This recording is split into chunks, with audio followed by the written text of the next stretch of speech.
warahmatullahi wabarakatuh. Perkenalkan, nama saya Ulfatul Ikhwan. Saya dari kelas 11 IPS SMA Nazatullah. Saya di sini akan mempresentasikan mapel bahasa Indo yang dibimbing oleh Bapak Haryono yang menulis karya ilmiah. Karya tulis ilmiah merupakan tulisan atau laporan tertulis yang memaparkan hasil penelitian atau pengkajian suatu masalah oleh seseorang atau sebuah tim dengan memenuhi kaidah dan etika keilmuan yang dikukuhkan dan ditaati oleh masyarakat keilmuan. Jenis-jenis karya ilmiah seperti makalah, laporan penelitian, skripsi, tesis, disertai, dan lainnya. Karya tulis ilmiah jelas berbeda dengan jenis-jenis karya tulis ilmiah lainnya yang bersifat non-ilmiah seperti novel, cerpen, dan sebagainya. Karya ditulis menurut metodologi penulisan yang baik dan benar. Sedangkan karya tulis non-ilmiah biasanya menggunakan gaya bahasa yang gaul, terkadang alay kalau kata anak zaman now, tapi tidak semua. Karya tulis ilmiah harus memuat pembahasan yang faktual objektif. Maksudnya adalah harus ada kesesuaian antara fakta yang ada dengan objek yang diteliti. Jelasnya, apa yang ditulis dalam karya ilmiah harus sebuah fakta dan dapat dibuktikan dari hasil penelitiannya. Kemudian, karya tulis ilmiah harus menggunakan metode penulisan dan harus sistematis. Maksudnya adalah tulisan kita harus menggunakan metode tertentu dan teratur serta terkontrol, sehingga nantinya pembahasan tidak akan meluber ke sana kemari.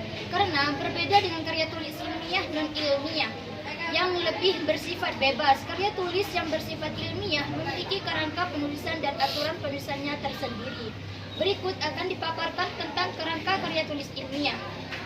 Kerangka penulisan karya tulis ilmiah pada umumnya berisi bagian pendahuluan, pembahasan, dan penutup.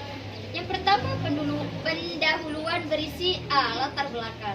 Latar belakang menjelaskan alasan mengapa masalah dalam suatu rencana penelitian harus diteliti, pentingnya permasalahan tersebut, serta membahas pendekatan yang akan digunakan dalam menyelesaikan masalah. B. Perumusan masalah. Biasanya bentuknya ada beberapa pertanyaan, letaknya di awal karya tulis ilmiah tepat setelah menjelaskan latar belakang dalam karya tulis. Pertanyaan tersebut adalah permasalahan yang akan dibahas nantinya dalam karya ilmiah. C. Tujuan dan manfaat. Tujuan penelitian itu merupakan rumusan kalimat yang berisi keinginan penulis untuk memperoleh jawaban atas permasalahan penelitian yang diajukan. Misalnya, tujuan penelitian adalah agar membaca dapat mengerti dan memahami cara memilih calon presiden dan wakil presiden dengan benar saat pemilu. Sedangkan manfaat penelitian adalah dampak dari pencapaian tujuan. Contohnya, anggap saja judul penelitiannya adalah pengkajian terhadap kesalahan dalam proses pemilih dan adanya golput dalam pemilu. Dengan dicapainya tujuan penelitian seperti disebut di atas, maka manfaat adalah masyarakat dapat memilih dengan cara yang benar dalam pemilu dan mengurangi jumlah golput dalam pemilu. Contoh sederhana seperti itu. D. Metode penelitian. Metode penelitian merupakan tata cara yang dilakukan dalam rangka untuk mengumpulkan informasi atau data, serta melakukan pengajian terhadap data yang telah dikumpulkan tersebut. Metode penelitian yang dapat digunakan seperti metode penelitian kualitatif, metode penelitian kuantitatif, tergantung bidang apa yang ditulis, seperti penelitian hukum. Maka, digunakan penelitian normatif dan penelitian empiris. Yang nomor 2, tinjauan pustaka. Memberi gambaran tentang metode dan teknik yang dipakai dalam penelitian yang mempunyai permasalahan serupa atau mirip dengan penelitian yang akan dilakukan. Mengungkapkan hasil dan metode penelitian dari pustaka lain yang mungkin belum diketahui yang peneliti hal serupa. Intinya, di sini berisikan fakta-fakta yang ada dalam berbagai referensi atau pustaka yang berkaitan dengan judul penelitian. Yang ketiga, hasil dan pembahasan. Berisi penjelasan atau uraian tentang hasil penelitian yang mencakup segala aspek terkait dengan penelitian dan pembahasan, yaitu membahas keterkaitan faktor-faktor dari data yang diperoleh, kemudian menyelesaikan masalah tersebut dengan metode yang diajukan dan menganalisa proses dan hasil penyelesaian masalah. Yang keempat yaitu penutup.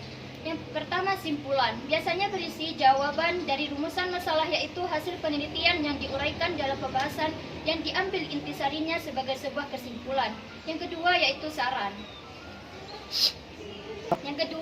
saran.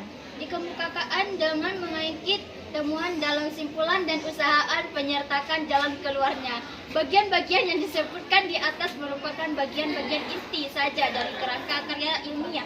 Biasanya dalam bentuk bab. Untuk lebih lengkapnya, kerangka karya ilmiah terdiri dari yang pertama judul, yang kedua kata pengantar, yang tiga abstrak, yang empat daftar isi, dan lima pendahuluan. A, B perumusan masalah, dan C tujuan dan manfaat, yang D metode penelitian. Yang keenam yaitu tinjauan pustaka. Yang ketujuh hasil dan pembahasan. Yang kedelapan penutup yang berisi simpulan dan saran. Yang kesembilan yaitu daftar pustaka. Cukup sekian presentasi dari saya, kurang lebihnya saya mohon maaf. Assalamualaikum warahmatullahi wabarakatuh.